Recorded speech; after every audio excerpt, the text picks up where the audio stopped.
Come in, sister. This is my house. Ashan, sister. Amar badi. You may please look around the house. This is my little demon Narendranath. Amar chele, Bhanak Doshi.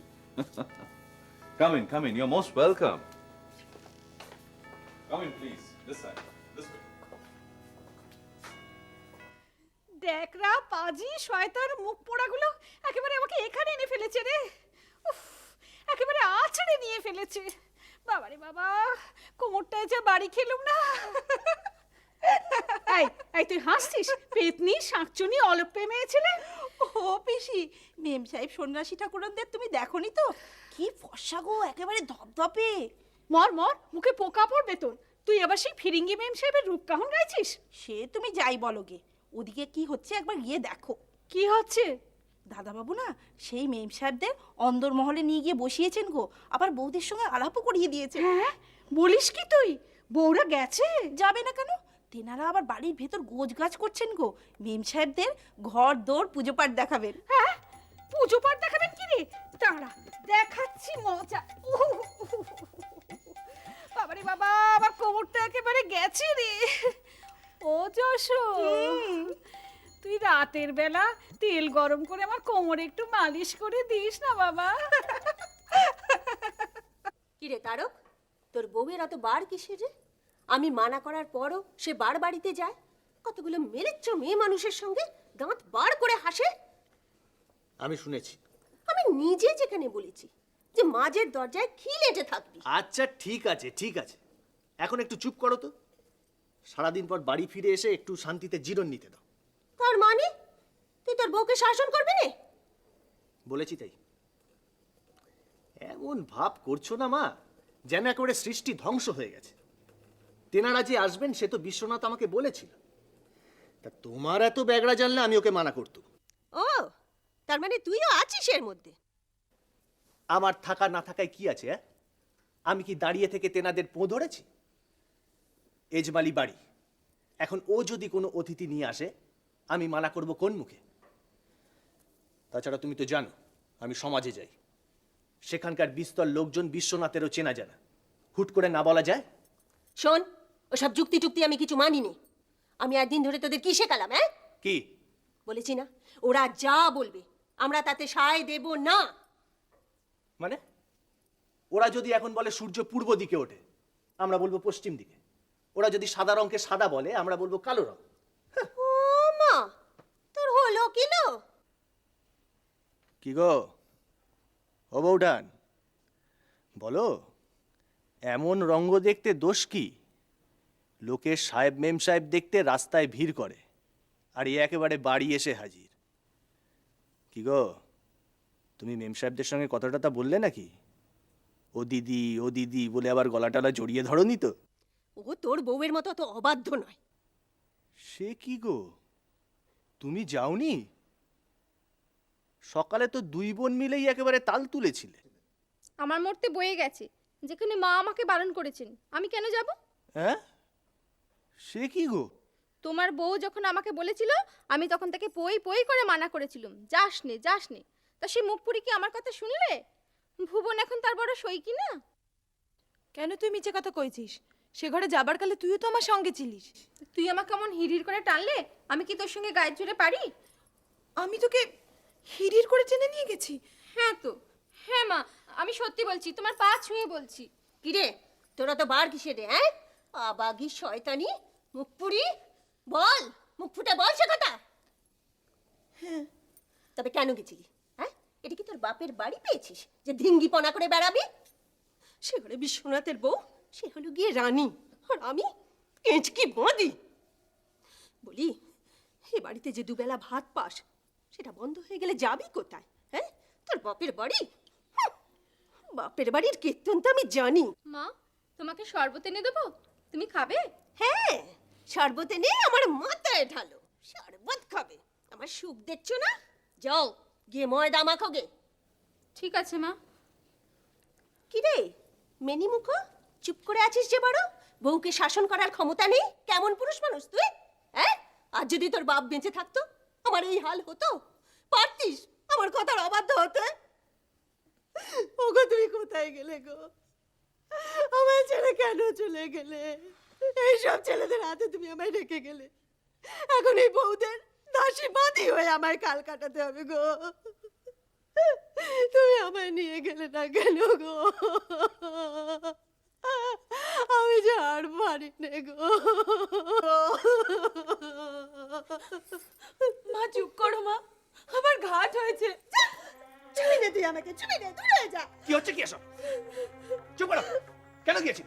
মা যেখানে বারণ করেছিল তোমার যাওয়ার দরকার কিছু? যাও, দূরে যাও আমার সামনে।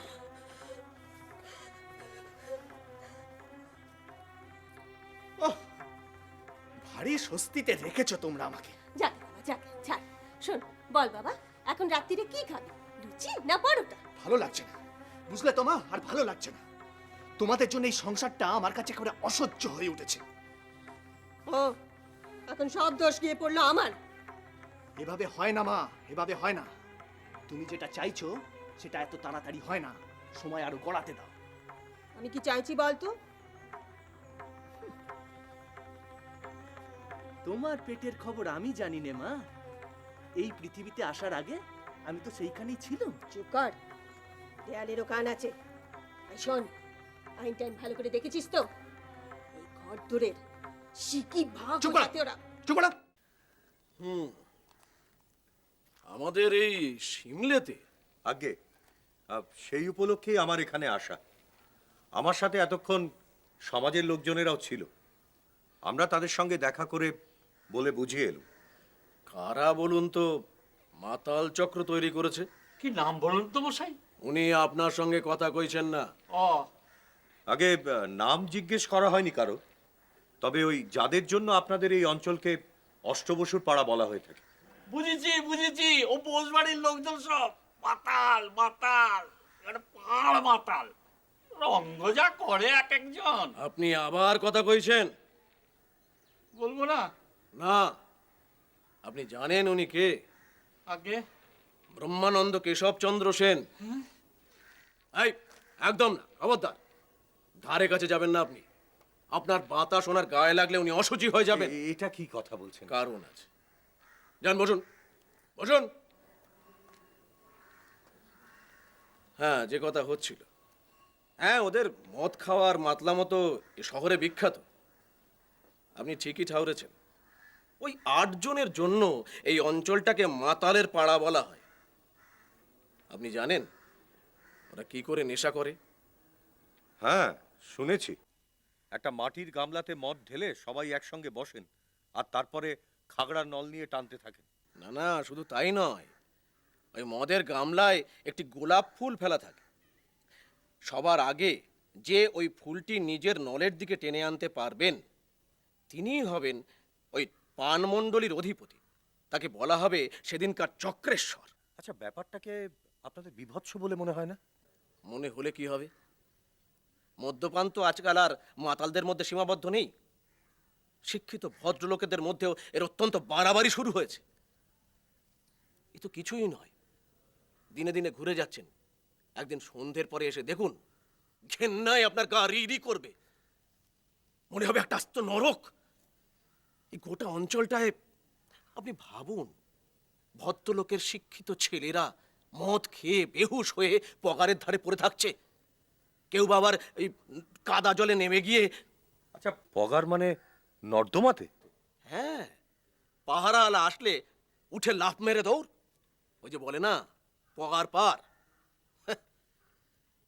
বড় আমাদের দৃশ্য সব, করুণও বটে। একটা একটা জাত, একটা সমাজের কি অবস্থা! সত্যিই তাই। আচ্ছা, আশেপাশে নাকি ভৈরবীর চক্র আছে বলে শুনেছি। হ্যাঁ, ওটা কিসের চক্র আপনি জানেন? হ্যাঁ, ধর্মের নামে বিকৃত বেশ্যাসঙ্গ। তাহলেই বুঝুন, আপনি শুধু মদ খাওয়া ঠেকাবার কথা ভাবছেন, কত দিকে সামলাবেন? আপনারা এর কোনো প্রতিবাদ করেন না? দেখুন, ওসব নির্মিষ প্রতিবাদ করে কোনো লাভ হয় না। ওই ভৈরবী চক্রওয়ালাদের ধরে বেশ কয়েকবার উত্তম মধ্যমও দেওয়া হয়েছে। তারপর ওরা ভোল পাল্টে নাম রাখলো সচিমা ভজা দল। মেয়ে ছেলেগুলো ছিল ভৈরবী, হয়ে গেল বৈষ্ণবী। আসলে মুশকিলটা কোথায় জানেন কেশব বাবু?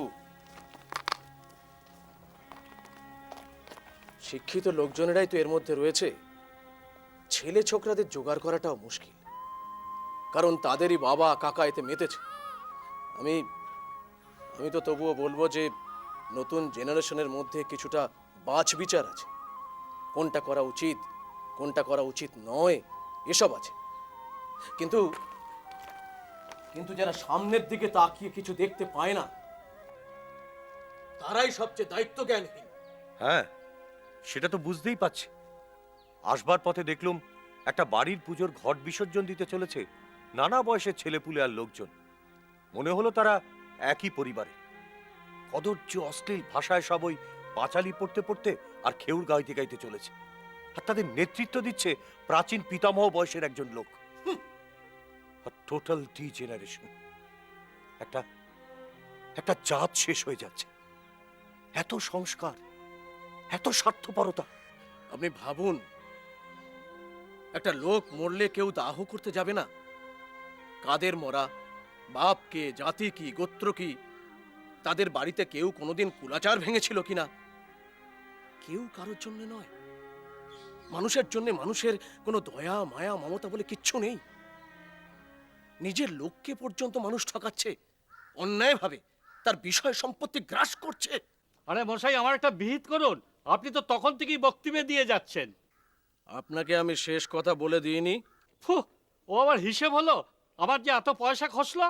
দেখুন, আমি আপনাকে বলে দিচ্ছি, গরিব অসহায় অনাথা বিধবার সম্পত্তি গ্রাস করার জন্য আপনি মেতে উঠেছিলেন, তাই যা খসেছে সেটা আপনার। আপনার সঙ্গে আমার একটু আলাদা কথা ছিল। কোনো কথা নয়। শুনুন, আজ থেকে 7 দিনের মধ্যে আপনি যদি ওর ভিটে মাটি ওকে ফিরিয়ে না দেন, তাহলে আমি আপনার নামে কেস করব। এ তো মহা বিপত্তি দেখছি। বিপত্তির আপনি দেখলেনটা কি? যান, এখন চলে যান। যান। যাচ্ছি। তোমরা শোনো, মা তুমিও শোনো। আমি ওনার কাছ থেকে 7 দিনের সময় নিয়েছি। এই 7 দিনের মধ্যে উনি যদি তোমাকে তোমার ঘরে না নিয়ে যান, তাহলে তুমি আমার কাছে আসবে। আর বাবারা, তোমরা এই অনাথাকে যেমন দেখছিলে তেমনই দেখো। আমি তোমাদের সঙ্গে আছি। আগে এসো মা। আর এই মা শোনো, এই পয়সাটি রাখো, বাচ্চাটিকে একটু মিষ্টি কিনে দিও। নাও, কই না। আপনি আমার বাবা, আমি কোনোদিন আপনার পা দেখে মাথা তুলবো না বাবা গো। ঠিক আছে, ঠিক আছে মা, ঠিক আছে। ওঠো ওঠো ওঠো ওঠো মা, ওঠো ওঠো। কোনো ভয় নেই মা, কোনো ভাবনা নেই। সব ঠিক হয়ে যাবে, সব ঠিক হয়ে যাবে। এবার এসো।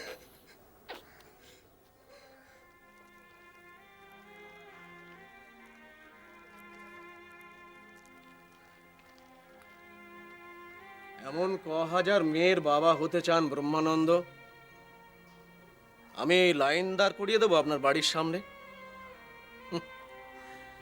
আসলে ওই যে লোকটিকে তাড়ালুম, ওকে জানেন? এ মেয়েটির মামা শ্বশুর। বলেন কি, নিজের ভাগ্নে বউ? হ্যাঁ, মেয়েটির শ্বশুর শাশুড়ি স্বামী একসঙ্গে নৌকোডুবিতে প্রাণ হারায়।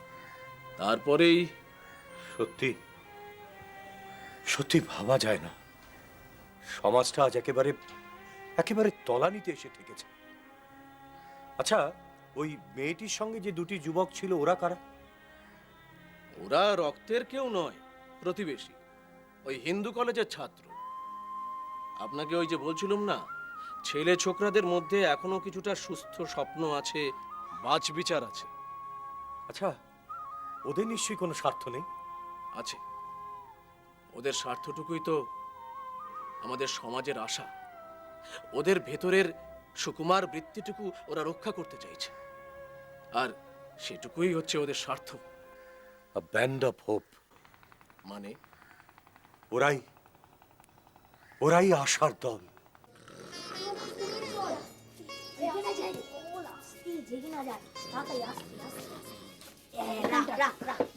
চল, আজকে আমরা রাজা রাজা খেলবো। তোর বাবা বকবেন না তো বিলে? কেন বকবেন কেন? না এখন সবাই ঘুমাচ্ছে তো তাই। ধুপ, বাবা বকলে তো আমাকেই বলবে নাকি? চল চল শুরু কর শুরু কর। বিলে আমাদের সর্দার, বিলে যা বলবে আমরা তাই করব। কোনো গোল না, আমি যাকে যেটা বলবো সে সেটা শুনবে, ঠিক আছে? তুই আজকে রাজমন্ত্রী, এইখানটায় বসবি। তুই সেনাপতি, ওই পাশটায় দাঁড়াবি, ঠিক আছে? আর তুই হচ্ছিস সেপাই, ঠিক আছে? আর তোরা দুজন সভাসদ, ঠিক আছে? আর তুই হচ্ছিস চোর। না আমি চোর সাজবো না, আমি ডাকাত। আচ্ছা ঠিক আছে ঠিক আছে, তুই আজকে ডাকাত। চল এবার রাজার নামে জয়ধ্বনি দে। জয় রাজা বীরেশ্বর নরেন্দ্রনাথের জয়। জয়। চল এবার জায়গায় বস বস বস বস, তাড়াতাড়ি চল।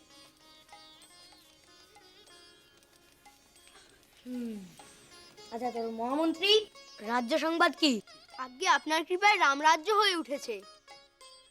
তো প্রজারা সব সুখে আছে তো? আজকে পরম সুখে আছে।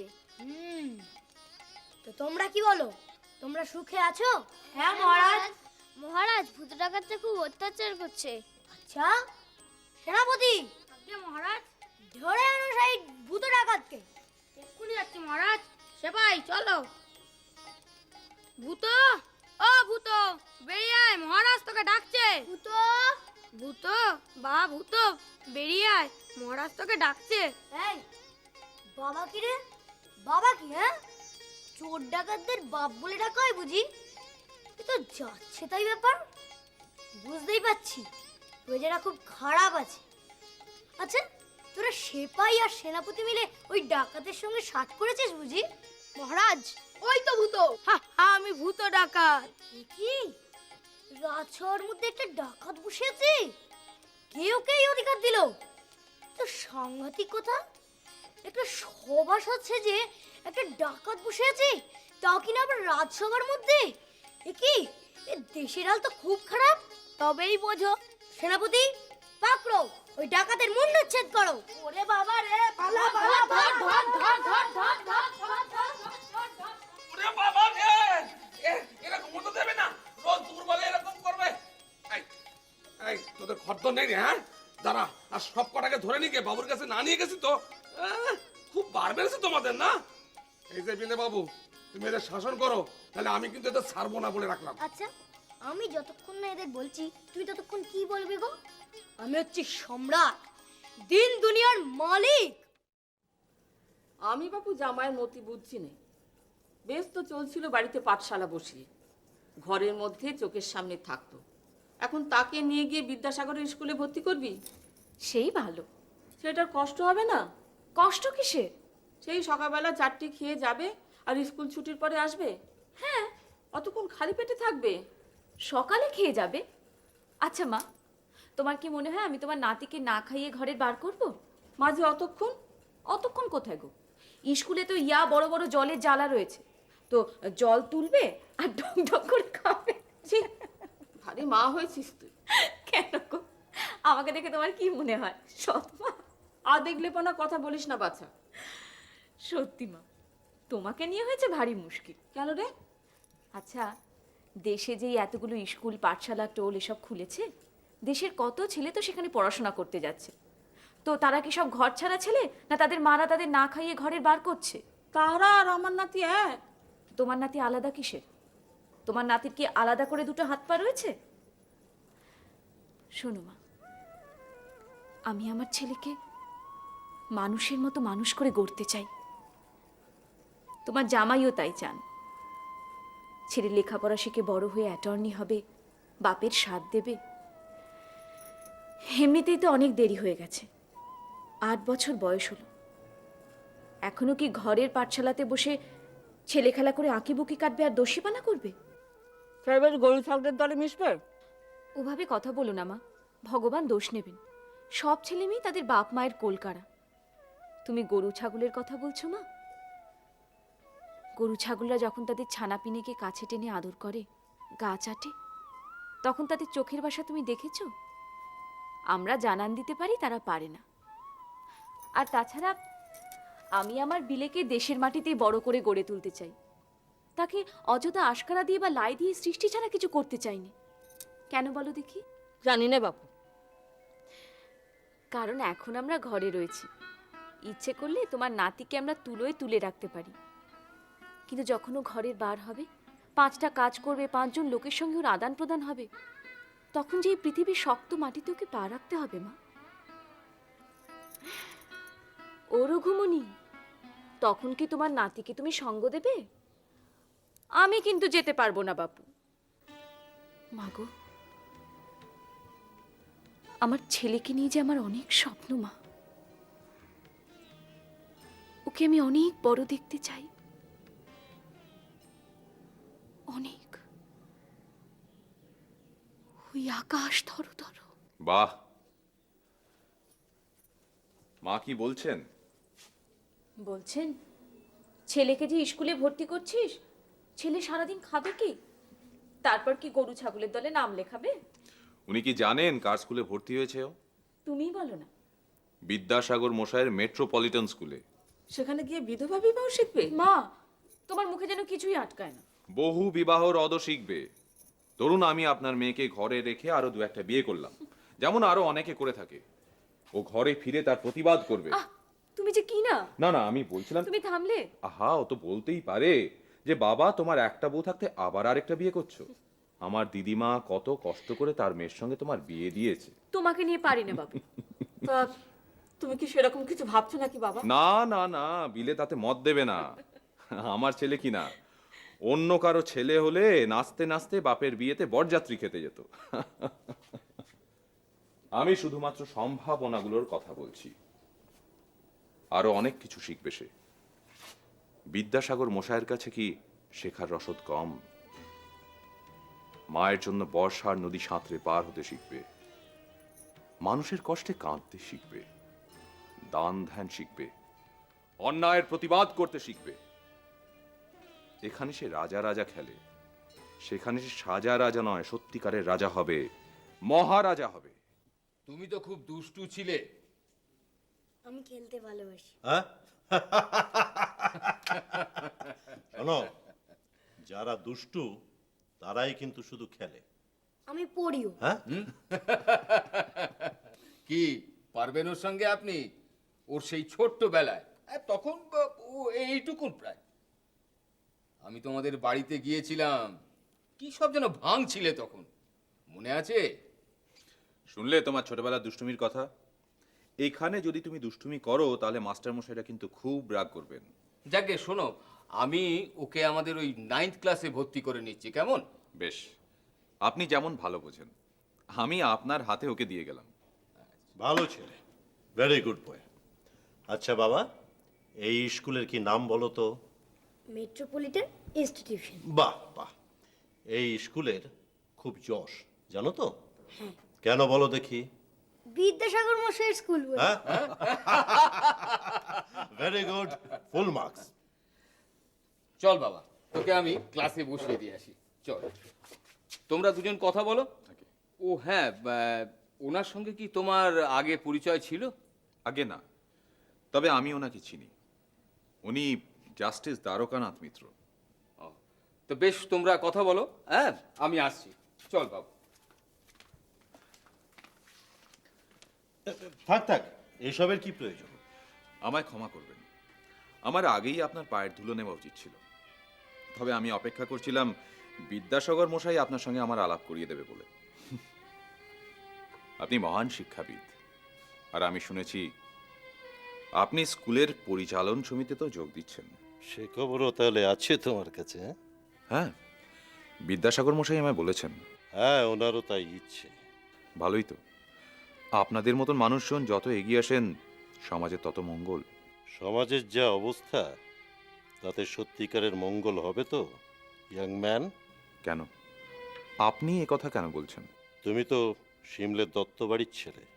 আগে ঈশ্বর কালীপ্রসাদ দত্ত তোমার খুল্লতা তো ছিলেন। আগে হ্যাঁ, তুমি ইদানিং নিজে একটা অ্যাটর্নি ফার্ম খুলেছ। আগে হ্যাঁ, সেই জন্যই আমি আপনাকে চিনি। আমিও তোমাকে ঠিক সেই জন্যই চিনি। আচ্ছা, তুমি তোমার বাড়িতে মিশনারি নানদের নিয়ে যাও কেন? আগে ওটা কোনো বিশেষ উদ্দেশ্য নিয়ে নয়, আমি চাই সাংস্কৃতিক মানসিক লেনদেন। ওরাও দেখুক না আমাদের ঘরের ভিতর। লুকোবার তো কিছু নেই। সেটা ঠিক নয়, কেন স্যার? কারণ ওরা আমাদের ধর্মকে গ্রাস করতে চাইছে।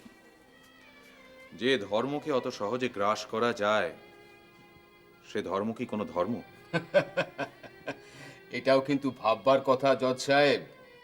Touch not, taste not, smell not, drink not, that intoxicates brain.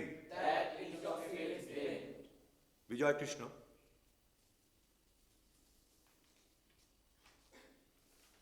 তোমাদের হাতে হাতে যে কাগজটি দেওয়া হচ্ছে তাতে ব্যান্ড অফ হোপ দলের উদ্দেশ্য এবং কর্মসূচি ছাপা আছে। তোমরা এখানে সমস্বরে যা প্রতিজ্ঞা করলে তা ওই কাগজটিতে লেখা আছে। যাহাতে মস্তিষ্ক উত্তেজিত হয় এমন কোনো জিনিস স্পর্শ, আস্বাদন, আঘ্রাণ বা পান করিও না। আমাদের উদ্দেশ্য ব্রাহ্ম ধর্মের প্রসার এবং মানুষকে আশার আলো দেখানো। এবার এসো তোমরা। আর হ্যাঁ, নির্ধারিত দিনগুলিতে নিয়মিত তোমরা এখানে এসে ধর্ম আলোচনা শুনবে। ব্রহ্মানন্দ, ব্রহ্মানন্দ, কি ব্যাপার? দারুণ দুঃসংবাদ। কি ব্যাপারে বলো তো? এইমাত্র খবর পাওয়া গেছে কবি মধু আর আমাদের মধ্যে নেই, তিনি মারা গেছেন। মাইকেল মধুসূদন মারা গেছেন?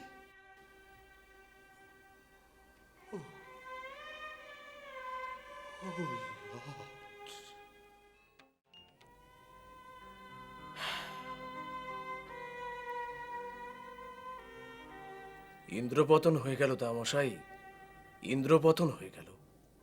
তুই কি গিয়েছিলি? হ্যাঁ, জেনারেল হসপিটালে ভর্তি ছিলেন। সেখানে ঠিক ঠিক করছে মানুষ। বিদ্যাসাগর মশাই তখনও এসে পৌঁছননি। সবাই তার জন্য অপেক্ষা করছে। তুই এসে বিশ্বনাথকে খবর দিলি? আগে তা সে কোথায় গেল? ভেতরে বোধহয় বেরোবে। সেখানে যাবে? কি জানি। শেষটায় ওই বেনেপুকুর রোডের বাড়িতে এসে উঠেছিলেন। হ্যাঁ, উত্তরপাড়ার জমিদারদের লাইব্রেরিতে পড়ে থেকে যে মারা যাননি, এও আমাদের সৌভাগ্য। বাঙালি জাতিকে উনি বড় লজ্জার হাত থেকে বাঁচিয়ে গেলেন। মাত্র 3 দিন আগে ওর স্ত্রীও। এই তো গত বৃহস্পতিবার হেনরিয়েটা মারা গেলেন। শুনলাম হাসপাতালে বিছানায় শুয়ে থেকে হেনরিয়েটার মৃত্যু সংবাদ শুনে উনি বলেছেন, ভগবান, তুমি আমাদের দুজনকে একসঙ্গে তুলে নিলে না কেন? ওফ। তারপরেই উনি বলেছিলেন ওনার আর বেশি সময় নেই, উনিও চলে যাবেন হেনরিয়েটার কাছে। গেলেনও। শেষটায় বড় কষ্ট পাচ্ছিলেন নাকি? হ্যাঁ, এ সবই তার কৃতকর্মের ফল। জানি না, তবে জগদীশ্বরের কাছে প্রার্থনা, তিনি জীবিতকালে কবিকে এত কষ্ট দিয়েছেন, এখন যেন তার আত্মাকে শান্তি দেন। মানুষটা সারাটা জীবন কোথাও শান্তিতে তিষ্ঠতে পারেনি। উচ্চাকাঙ্ক্ষারও শেষ ছিল না। প্রতিপত্তি, অর্থোপার্জন, যশোরবের কোন স্তরে যে তার শেষ পদক্ষেপ, কোথায় যে তার তৃপ্তি, সেও জানতেন না। টাকার খাই ছিল বড্ড বেশি, কিন্তু ভনিতা ছিল না। আমরা যেমন আমাদের মুখের উপর মুখোশ এঁটে থাকি, উনি তা করতেন না। কিন্তু অপরিণামদর্শী ছিলেন, এটা মানবি তো? বেপরোয়া ছিলেন, মহাকাব্যের মহানায়কের মতো।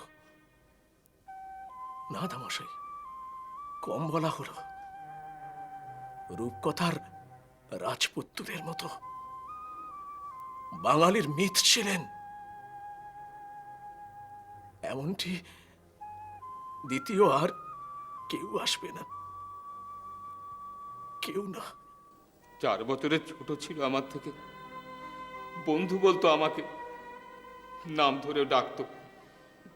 সে আমরা জানি, আপনি তো যথেষ্ট স্নেহ করতেন ওকে। স্নেহের কামাল ছিল যে ও। যত আবদার তো আপনার কাছেই ছিল, যদিও স্বভাব চরিত্রে আপনাদের দুজনের কোনো মিল নেই, এটাই অবাক কাণ্ড। আমরা তো নিজেদের মধ্যে আলোচনা করি। তাছাড়া আমি অবশ্য এও শুনেছি শেষ দিকে আপনি অন্যের কাছ থেকে টাকা ধার করে ওকে পাঠাতেন। হ্যাঁ, আপনি অন্যায় করতেন।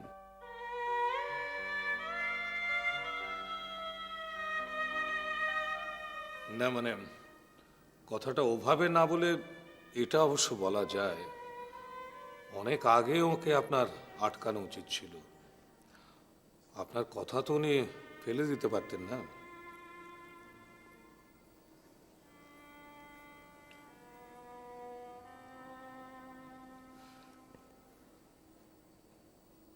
আপনাকে তো ঠিক। ও, উনি হলেন দ্বারকানাথ বিদ্যাভূষণ, সোমপ্রকাশ পত্রিকার সম্পাদক। ও হ্যাঁ, আমরা সকলেই ওনার গুণগ্রাহী। আপনি আমাদের ভুল বুঝবেন না। শুধুমাত্র মদ অত বড় একটা প্রতিভাকে শেষ করে দিল, এটাই আমাদের আক্ষেপ। হ্যাঁ, শেষ দিকে এত বেশি পান করতো, অপরিমিত আহারও করতেন। তবু থাক। থাক মানে? আপনারা মধুকে কোনো ব্যক্তিগত আক্রমণ করবেন না, আমার আমার বড় কষ্ট হয়। ব্যক্তিগত আক্রমণ করার কোনো প্রশ্নই উঠছে না বিদ্যাসাগর মশাই। কবি মাইকেল মধুসূদন দত্ত সেই অর্থে কোনো ব্যক্তি নন। হি ওয়াজ এ ফেনোমেনন। বাংলায় বলতে গেলে বলা যায় একটি প্রপঞ্চ, একটি আবর্ত, যা ইচ্ছে বলা যায়। সেটাকে অস্বীকার করছে না, তবু আমাদের মধ্যে কেউ কেউ তার কাছে তার বাতাবরণ ভেদ করে ব্যক্তি সম্পর্কের অধিকারী ছিল। হ্যাঁ, তা তো ছিলই। সেখানেই তো আক্ষেপ। জানি, আমি আমি চেষ্টা করেছিলাম, বিশ্বাস করুন, কিন্তু আমি আমি পারিনি। কুণ্ঠিত হবেন না বিদ্যাসাগর মশাই, সবসময় যে পারা যায় না তা আমার থেকে বেশি অনেকেই জানেন না। শেষ দিকে তো আর কোনো কথাই শুনতো না। কিছু বলতে গেলে সেই এক কথা, ডোন্ট সারমোনাইজ। শুনেছি। আরো একটা কথা উনি বলতেন, বলতেন, the muse has left me. হ্যাঁ, মিউজ বলতে? Any of the 9 goddesses of liberal arts.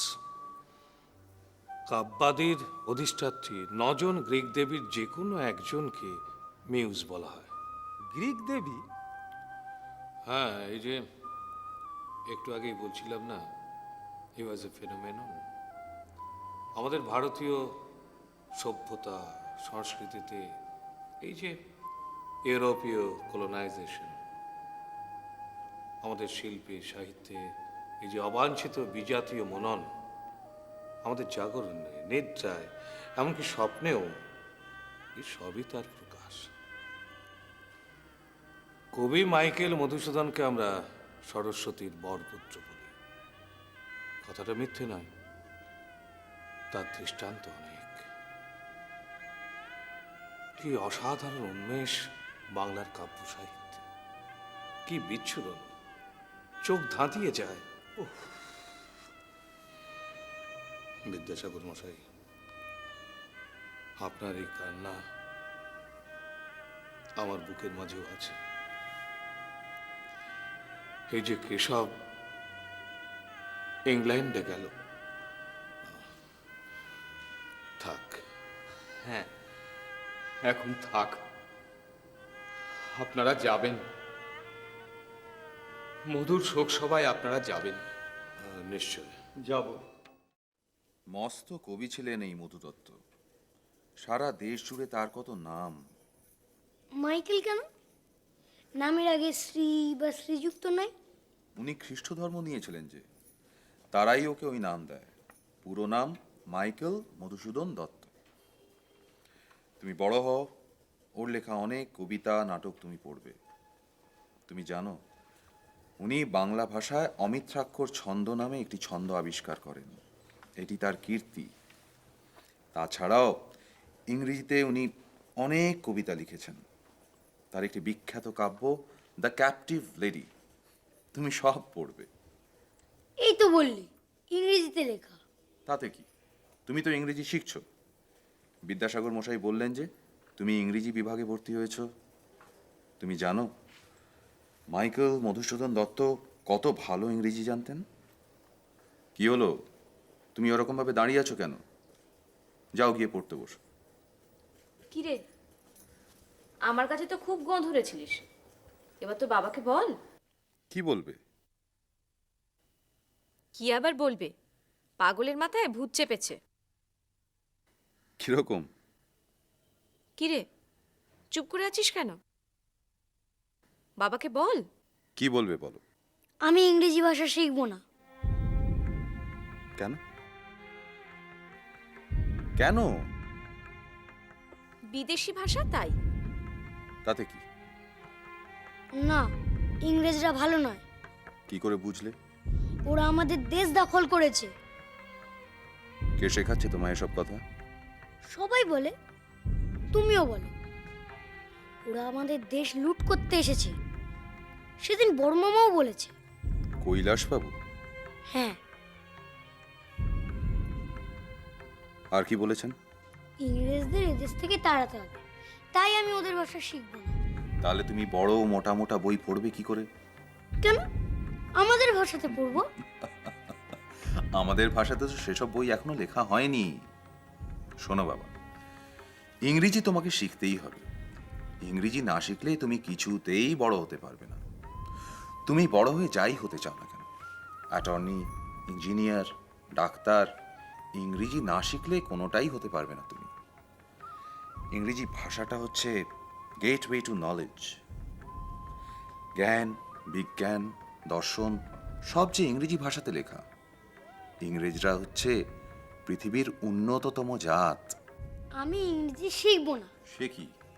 তাহলে তো বিদ্যাসাগর মশাই ওর স্কুলে তোমার নেবেন না। আমার বই গেছে, আমি স্কুল যাব না। বিলে